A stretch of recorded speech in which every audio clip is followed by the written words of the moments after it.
Vous rentrez de New York chargé de cette énergie que vous allez vouloir et pouvoir transposer à Marseille. Alors à ce moment-là, vous faites vos premières armes professionnelles, vous apprenez Exactement. votre métier. Ouais. Ça se passe comment ? Bien, Dans quel cadre vous le faites ? Je commence par aller, après que je finisse l'école hôtelière, donc voilà. C'était très difficile à l'époque d'avoir des places chez des cuisiniers connus. Donc j'ai commencé à aller travailler à 18 ans, hein, premier poste à 18 ans. C'était au Cocardi à Bougival. C'était très compliqué. J'étais rôtisseur de volaille pendant plus d'1 an. Mais c'était pas une simple rôtisserie, c'était à peu près, je vais pas dire de bêtises, mais c'était rôtir 150 volailles à la fois avec une cheminée énorme. Ce restaurant n'existe plus. Donc je me suis brûlé la face tous les dimanches, pas mal de fois. Mais c'était aussi très fédérateur, pour moi, c'était l'esprit d'équipe qui arrivait là, complètement dans la cuisine. Et j'ai appris toute autre chose que je pouvais mettre en exergue ici. Forcément. J'ai appris surtout le travail.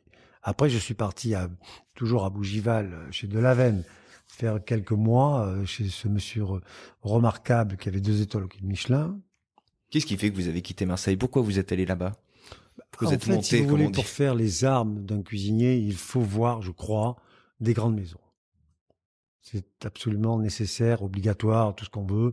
Il faut aller voir. C'est comme un artiste qui va quelque part ou voilà, c'est exactement la même chose. Il faut partir pour mieux revenir. C'est pas plus simple que ça. Partir pour apprendre, partir pour voir. Je ne suis pas un autodidacte. Je me suis forgé par la force de conviction de mon bras, de mes poignets, quoi. À l'époque, c'était très compliqué la cuisine. Hein, je veux dire, on n'était pas des cuisiniers ni des chefs, on était des cuistots. Il n'y avait pas de considération. Le métier la pénibilité était bien supérieure. Pénibilité, les conditions de même travail pas ce que ça veut dire. Je ne connais même pas ce mot. Ça n'existait pas. Ça n'existait pas. C'était logique. Bon, je dis pas qu'il faille continuer comme ça. Loin de là, ma pensée, mais je suis passé par là. Je suis pas le seul. Je pense que ça a été très formateur. Sincèrement, très formateur. Ensuite, je suis parti au Bristol. Ensuite, j'ai fait le Crillon. Avec des personnes exceptionnelles. On travaillait tout le temps. À l'époque, on n'avait même pas un jour de congé. Voilà, c'était tout à fait différent. Mais par contre, on passait par tous les stades de la cuisine, de la pâtisserie, des achats, de la conservation, de la transmission, parce que rien n'était transmis. Donc, il fallait qu'on ait la faculté de rester plus que les autres pour voler un petit peu ce que l'on voyait faire. Vous voyez ? Souvent, ça revient, ça. L'idée de s'impliquer, d'arriver avant, de partir après, et aussi cette manière d'apprendre sans demander. Il faut voir, il faut observer, il faut avoir l'humilité de se mettre dans un coin et de regarder les maîtres faire sans forcément aller les voir pour petit à petit être adoubé. Oui, mais c'est pas... Ou accepter. Oui, c'était accepté forcément, mais c'est surtout faire comprendre qu'on s'intéresse réellement à ce qu'on veut faire. Réellement, quoi. C'est pas gratuit, quoi. On est là maintenant, on fait des livres, tout, avec des vraies recettes, on donne tout. C'est bien. C'est une autre façon de faire les choses. Notre époque, c'était plus complexe. Et donc, si c'est plus complexe, on y mettait beaucoup plus de hard, beaucoup plus de cœur pour arriver sans être vaincu. Bien au contraire. Ça forge aussi une espèce de carapace, un esprit un peu combatif, mais dans le bon sens du terme. On regarde, on apprécie, on se dit, pétard, j'aimerais bien faire autant, j'aimerais bien faire pareil. Est-ce que j'ai la possibilité de le faire ? Est-ce que je suis assez doué pour faire ça, quoi ? Est-ce que ce tour de main, je suis capable de le refaire, de le répéter maintes et maintes fois ? Est-ce que j'ai les muscles pour le faire ? Parce qu'il faut pas oublier une chose, c'est un marathon, la cuisine. Il faut avoir des bras costauds, il faut avoir des mains costauds. Vous voyez, c'est vraiment un marathon, il faut rester debout 12, 14, 15 heures, 16 heures, 18 heures des fois. Des fois, il ne faut pas dormir aussi. Tout ceci est un entraînement. C'est pratiquement un métier d'athlète au départ. Mais ça, ce qui est étonnant et pas forcément commun, c'est qu'on sent que même à cet âge-là, pour le coup, on est jeune et l'époque que vous décrivez, c'est celle de la jeunesse. On sent que ça ne vous abîme pas forcément ou que ça ne vous altère pas forcément, mais qu'au contraire, vous dites, la barre est haute, c'est chouette. Qu'est-ce que je peux apprendre ? Comment je peux être à la hauteur ? Comment je peux arriver, moi, à ce niveau-là ? Là où d'autres pourraient se dire, ouf, c'est dur. L'époque a changé. Je crois. Ah, et c'est une question de tempérament aussi, parce que j'imagine Bien qu'à sûr, cette époque-là, il y a bien des sûr. gens qui ont mis le genou à terre et qui se sont dit, en fait, c'est dur, Oui, mais trop ça, dur. c'est l'histoire de la vie. Qu'on le veuille ou non. Je suis désolé, mais c'est l'histoire de la vie. La chance, elle n'est pas pour tout le monde. Les caractères sont pas les mêmes. Sincèrement, je suis navré de dire, mais il y a des gens qui sont faits pour arriver à certaines choses, parce qu'on peut avoir peut-être cette chance, peut-être, je ne sais pas, peut-être c'est génétique, j'en sais rien. Quoi qu'il en soit, cette hargne, cette abnégation, ce plaisir à travailler aussi, parce qu'on prend du plaisir, quoi. Il est Sincèrement. où à cette époque, le plaisir? Vous vous en souvenez, vous, dans votre jeunesse, ces moments de plaisir, ils étaient où? Parce que vous parlez des horaires, vous parlez du Ouais, volume, de la bien sûr, charge de bien travail sûr. considérable, à une époque où, on peut avoir envie de plus de légèreté ou de s'amuser Pas du différemment. tout. Ben, pas vous. Mais pas du tout, vous plaisantez. La légèreté de l'être, c'est sympa à partir du moment où on se l'octroie soi-même. Hum. Mais si on n'a pas envie de ça, moi j'ai envie de travailler, je suis peut-être un petit peu maso quelque part. Moi j'étais très content de bosser comme un dératé et le soir de pouvoir sortir jusqu'à 7 heures du matin et de rentrer en cuisine à 7h30, 8 heures et de prouver que je pouvais faire les deux. C'est ça l'intérêt de la chose. Ah ouais, vous n'avez C'est pas ça lâché ce aussi. truc. Non, c'est ça aussi ce que New York vous apprend. Hum. C'est ça aussi ce que les artistes vous apprennent. Ça sert à rien de se plaindre et de gémir, quoi. À un moment donné, il faut y aller. Si on le veut, il faut y aller. Je veux dire, 3 étoiles ou 5 étoiles à l'hôtel, ou 3 étoiles au guide Michelin, ou une, une- une petite notoriété ou quoi que ce soit, ben, ça s'achète pas, hein. Ça se travaille.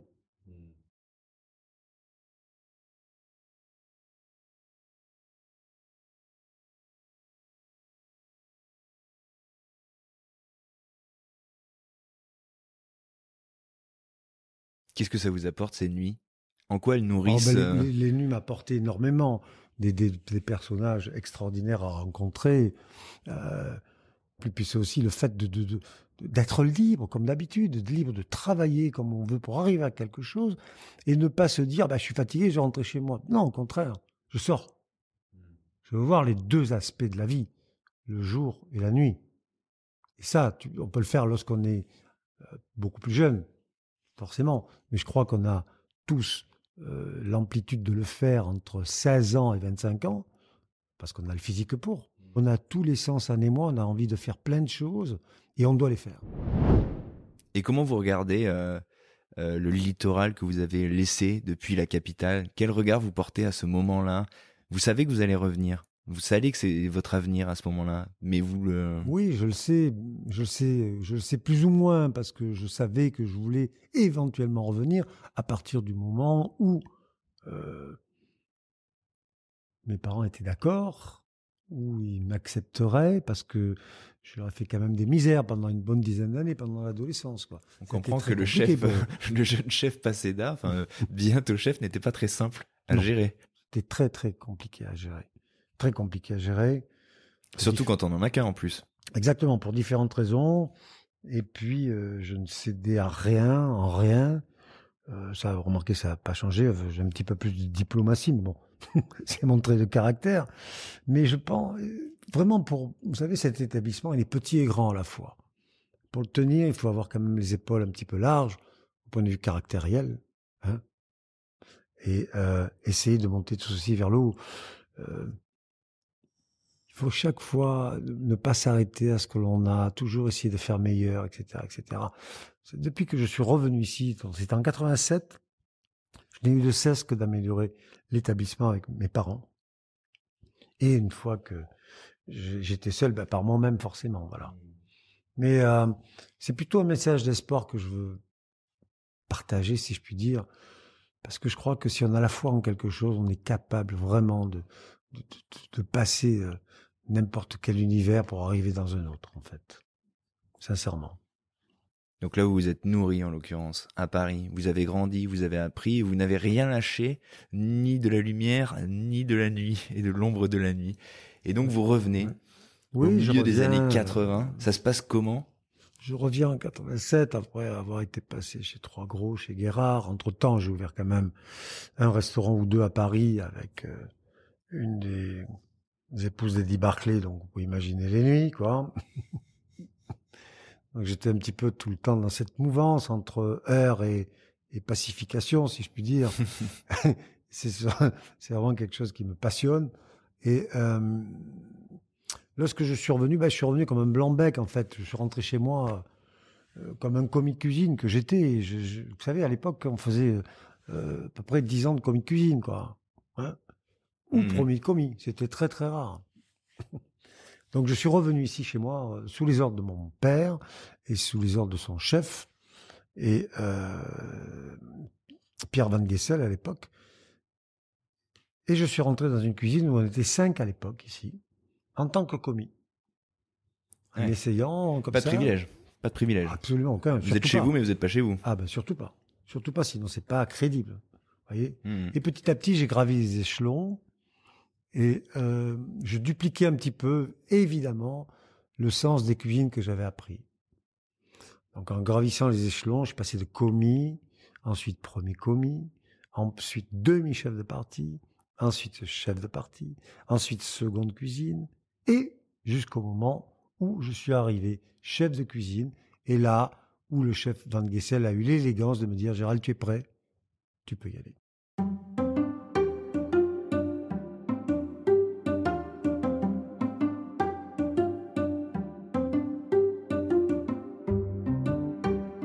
Quand vous dites que vous avez essayé de prendre ce que vous aviez observé, ce qui vous avait inspiré des maisons que vous aviez fréquentées par le passé, c'est quoi? Qu'est-ce qui fait à ce moment-là, qu'est-ce que vous avez dans votre besace qui va vous permettre comme ça de gravir les échelons et de vous sentir légitime et de prouver que vous l'êtes?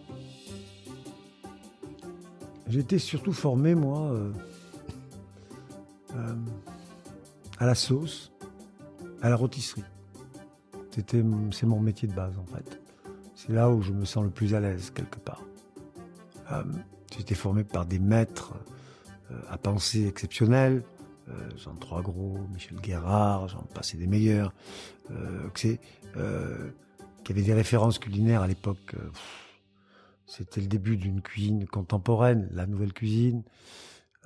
Donc je suis revenu ici avec ce bagage aussi de palace, ce bagage de rôtisseur. Il y avait très peu de poissons dans les cartes.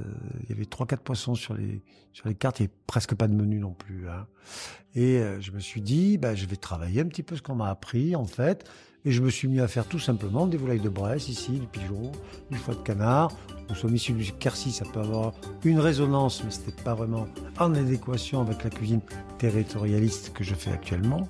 Oui, parce que là, pour le coup, il y a un vrai contraste. On ne s'attend pas forcément à... Mais je vous dis, il faut beaucoup de temps pour devenir pas trop mauvais. Hein. Pas facile. Et trouver sa ligne aussi. Alors justement, on va y venir. C'est là où je voulais en parler, justement, à cet effet, puisque en revenant ici, qu'est-ce que je faisais? Un petit peu la cuisine que mon père faisait avec son chef, qui était une cuisine déjà méditerranéenne. Hein, par exemple, il faisait de la dorade rôtie avec un petit peu de moutarde de Meaux et des aubergines sautées au vinaigre de Rérès, vous voyez, avec un petit sucre de déglaçage. Bon, c'était déjà très bien pour l'époque. C'est un plat d'été. Et puis, je me calquais un petit peu sur ce que l'on faisait ici. Et puis, j'amenais aussi ma touche, quelque part, de certaines cuissons. À un moment donné, j'étais au départ du sous-vide lorsque M. Pralu a inventé cela. Vous voyez, donc j'ai cuit les premiers jambons avec M. Pralu. J'ai amené un petit peu le sous-vide ici, mais je me suis aperçu très rapidement que c'était pas trop pour nous, quelque part.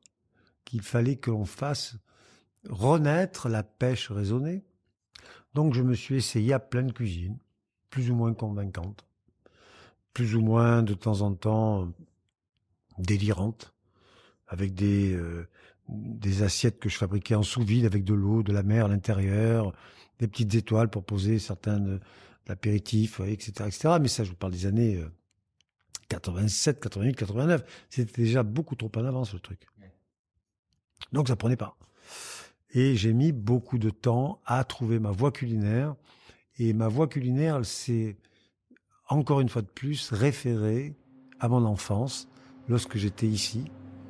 Justement, depuis ma naissance jusqu'à 10-12 ans, lorsque j'étais gamin, pendant que mes parents travaillaient, si je n'étais pas chez mes oncles, mes tantes, mes grands-mères ou mes grands-pères, j'étais en bas sur les rochers, toute la journée, en maillot, en train de faire à l'époque quelques arapèdes, quelques anémones de mer, quelques violets. Ensuite, j'ai acheté un masque, des palmes, un tuba, puis je suis descendu un petit peu plus en profondeur, comme ça, pour voir ce qui s'y passait, pour avoir des poulpes, pour avoir des girelles, pour avoir euh, des gobies, des babarelles, enfin tous les poissons de roche qui se situent autour du Petit Nice, vous voyez. Et à l'époque, ça regorgeait de poissons. Remarquez, en ce moment, ça regorge aussi. Et après ceci, j'ai acheté ensuite des poids, puis une combinaison, puis je suis descendu encore un petit peu plus profond. Puis je me suis aperçu qu'il y avait une faune et une flore extraordinaires. Puis après, j'ai pris des cours pour faire de la plongée. Puis après, je suis descendu encore un petit peu plus profond.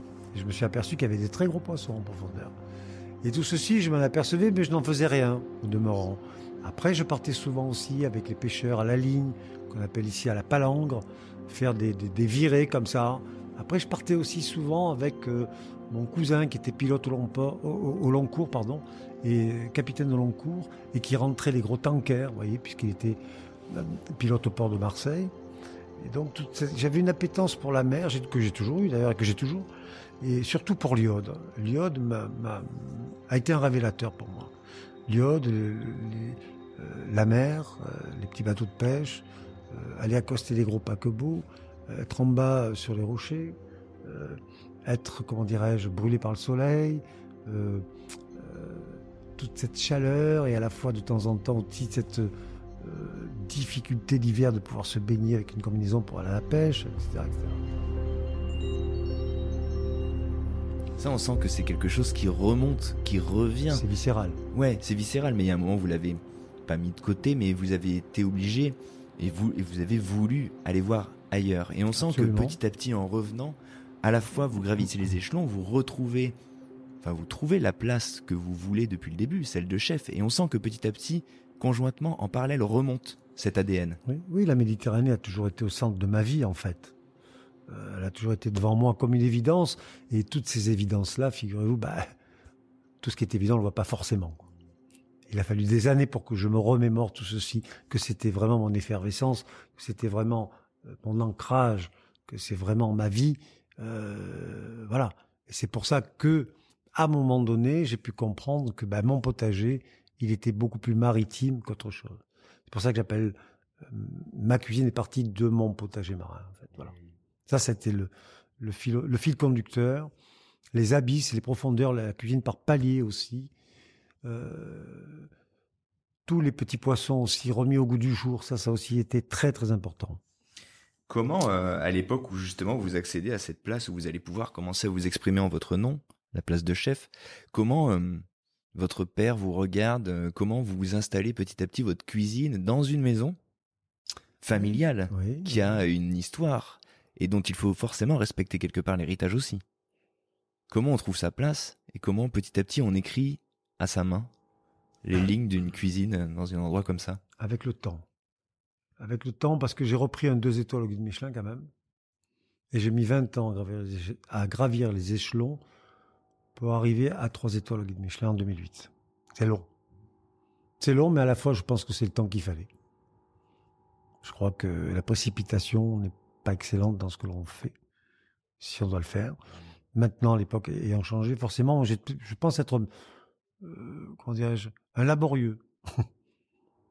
Il faut beaucoup de temps pour faire les choses, et donc pour tracer mon sillon, et surtout pour trouver ma voie culinaire, le fil conducteur de ce que je fais actuellement, et qui n'est toujours pas terminé en fait. Mais au début, vous avez parlé de concept, vous avez parlé d'assiettes qui allaient chercher peut-être vers un endroit trop... Il était trop tôt, peut-être pour la cuisine que vous avez commencé à vouloir proposer, donc il devait y avoir une envie, une énergie qui est souvent celle des jeunes chefs, de vouloir aller un peu plus loin, de faire différent. Au début, il devait y avoir de ça un petit peu ici. Est-ce que ça a fait bouger un peu les murs? Est-ce que du côté de la famille, on s'est dit oulala, mais vers où il nous emmène encore?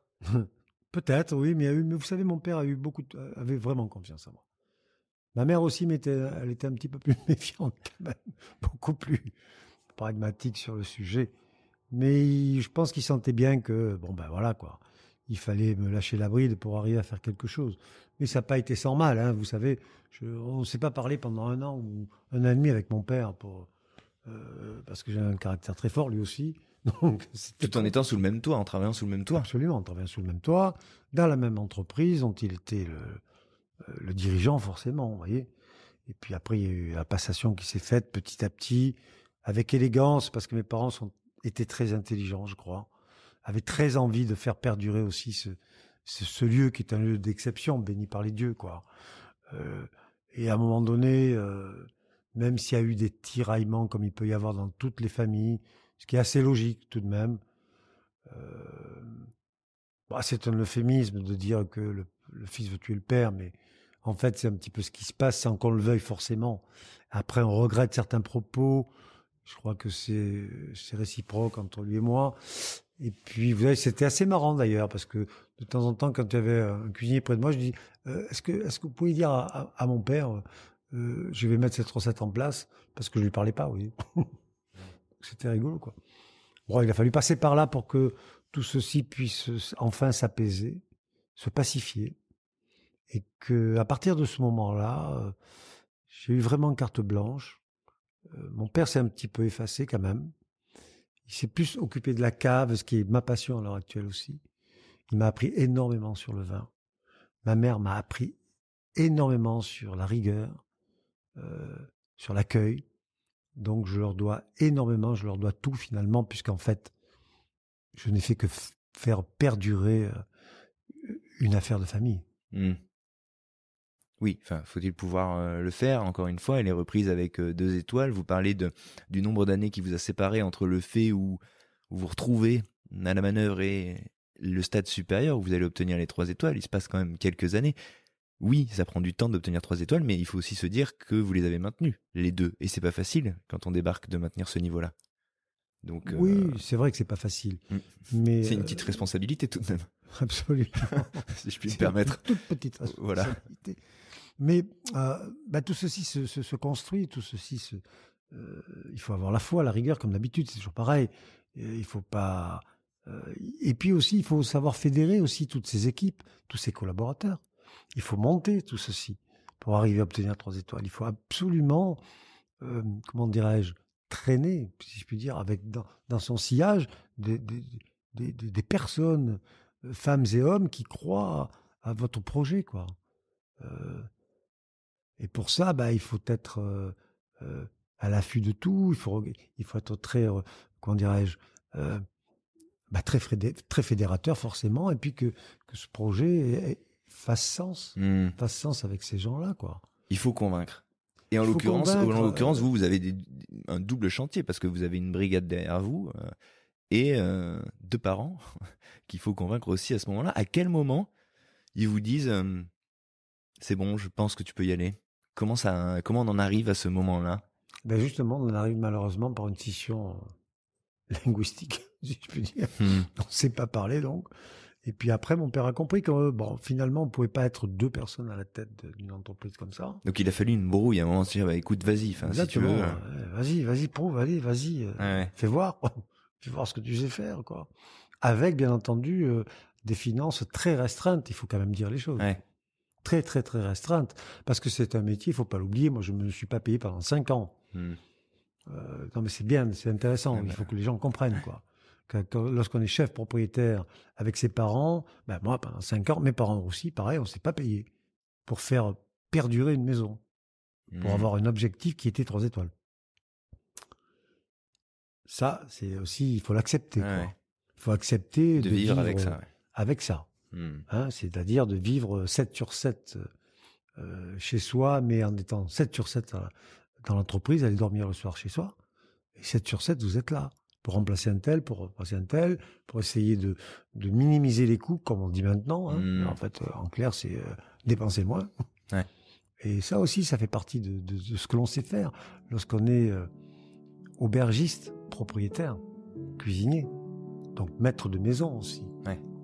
C'est quand même pas mal d'étiquettes sur une seule personne, après.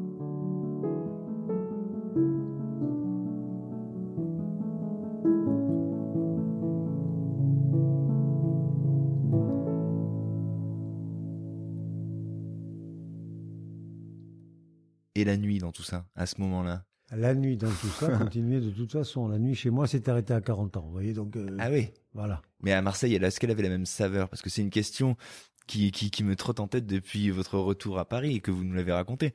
Comment on en revient à cette vie avec les parents, le poids, l'héritage, la pression, ce qu'on a connu de liberté, l'euphorie, on sent cette vibration de la nuit qui vous a animé à Paris. À Marseille, pouf. Je pense que sans cette vibration nocturne, je ne serais peut-être pas arrivé à ce que je suis actuellement.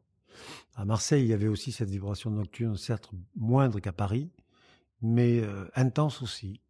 Et puis de temps en temps, quand il n'y avait plus rien, il a fallu la créer, quoi. C'est-à-dire qu'à un moment donné dans ma vie, j'ai eu un appartement avec un ami intime qui maintenant est décédé, où tous les soirs, il y avait 30 personnes pour faire la fête. J'ai eu à un moment donné des parts dans une boîte de nuit sur la Canebière pour essayer de faire la fête aussi avec, à une époque où il n'y avait plus de boîte ici. C'est-à-dire qu'à un moment où la fête n'était pas disponible, vous êtes allé la recréer. Exactement, je suis allé la recréer. J'ai eu un restaurant aussi à un moment donné, même 2, voire 3, pour justement voir les gens de la nuit. Au Cours Julien notamment, j'étais un des premiers à avoir un restaurant. Il y avait la Souris Gourmande à l'époque et le Nouveau Mondo que j'avais monté. Et avec des amis et des partenaires, forcément, à l'époque, je n'étais pas seul. Hein. C'était un restaurant de punk et ça n'existait pas à l'époque. Mais il a fallu créer tout ça. Après, j'avais un restaurant très bourgeois dans le 8e arrondissement aussi. J'avais des 2 sons de cloche. Mais comment on vous regarde à cette époque? Comment on regarde le entre guillemets, là, le fils Paseda? Parce que j'imagine que vous êtes encore le fils Paseda, vous êtes en train de devenir quelqu'un, vous êtes en train de vous affranchir. Bien sûr. Vous avez 2 étoiles, vous allez en avoir 3, et qui passe ses nuits et qui ouvre un truc punk. Mais il n'y a pas cette barrière à Marseille. Marseille est une ville un peu bizarre comme ça. Pas d'étiquette. Il n'y a pas d'étiquette, en fait. Ça passe. Ça passe. Les quartiers nord, les quartiers sud, c'est tout pareil. À partir du moment où on est dans le move, si je puis dire, où voilà, on est... déjà, on a une parole, les gens, on fait ce qu'on doit faire, on connaît les gens qu'il faut. Puis à l'époque, on est toute une bande de jeunes, comment dirais-je, mais super actifs dans tous les sens du terme. Et puis nous, de mon époque, quand j'étais très jeune aussi, faut pas oublier une chose, c'est que c'était les années SIDA, quoi. C'était très compliqué. Moi, j'ai perdu une vingtaine d'amis quand même dans ces années-là. Malgré tous les efforts que l'on ait faits, malgré toutes les opportunités que l'on a eues, malgré toutes les ouvertures de bars, de restaurants, de ceci, de cela, parce qu'on essayait d'animer la ville, quoi. On essayait de la tirer vers le haut de notre manière, à notre manière. Le Cours Julien venait d'ouvrir, enfin, il était là, la Plaine était là forcément, mais tous ces endroits qui sont maintenant les quartiers les plus hype de la vie du monde. Il fallait leur donner vie à ce moment-là. Il fallait leur donner vie, il n'y avait rien. Ouais. C'était des no man's land, quoi. Et c'est pour ça que c'est une époque qui était très chahutée. C'est pour ça que peut-être je suis toujours partant des abysses à la lumière, parce que j'ai connu la noirceur, je connais maintenant les couvertures ou les articles dans les journaux, les podcasts, la télévision, etc. Je crois que tout ça, ça fait une histoire globale qui mérite d'être écoutée, je crois, comme on le fait, mais qui aussi mérite d'être un petit peu plus développée, parce que c'est très compliqué, tout ça, très compliqué.